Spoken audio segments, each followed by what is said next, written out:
Today I will borrow school life to help you understand the obscure concepts in the warehousing industry. If you have been in the warehousing industry for many years, you may think that common concepts are all easy to use, but for those who are new to the warehousing industry, there is no seen experience, and it is very obscure to understand. It doesn't matter which category you fall into. Please listen carefully, at least one point can help you. The first harvest. If you think of school as a warehouse, think of you as a piece of goods. That's how the process of receiving the goods is. You come to school with an acceptance letter and a suitcase.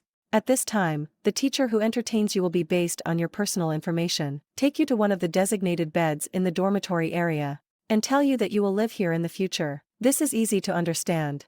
After the warehouse receives the goods, it is also this process to put on the shelves to different areas according to the cargo information. The second warehouse, the warehouse area location of those above example. When you enroll, you want to be able to find your own dormitory and bed. The teacher will tell you to find the 6th floor of dormitory A.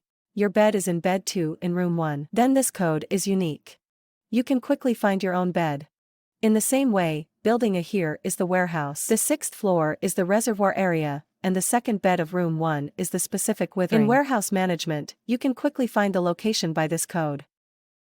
Third, in meal processing, when you're done packing, feel thirsty, go downstairs to the commissary and get ready to buy a bottle of Coke. Unfortunately, the single bottle of Coke was sold out. Only a full box remained. That's when the commissary owner will tear up the whole box, take out a bottle and sell you.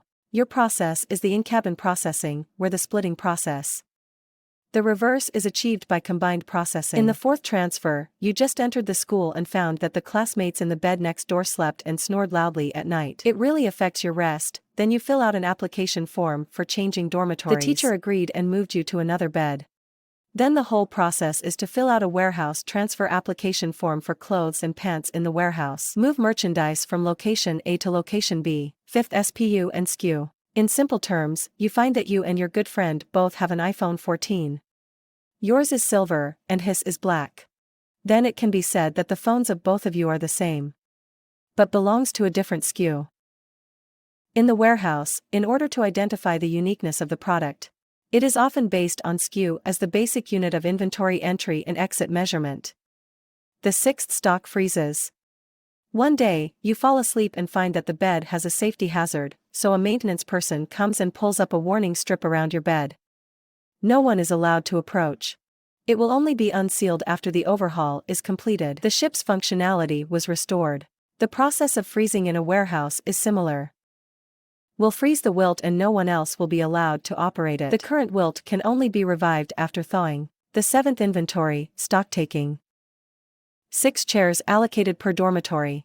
By the end of the semester, someone will take stock of the number of chairs. At this time, it was found that dormitory A was missing a chair. Then leave the reason for the lack of a handful for the time being. However, this amount needs to be reported to the school's assets. In the system, remove one of the chair's plastics. In this way, the system data will match the actual situation. Point 8 Delivery. That last shipment waits until you're close to graduation. After a series of graduation ceremonies, I got my diploma and left school. At the same time, the school's beds will be vacated to welcome new students. That's when your shipment is shipped. The school's warehouse also completed the delivery operation.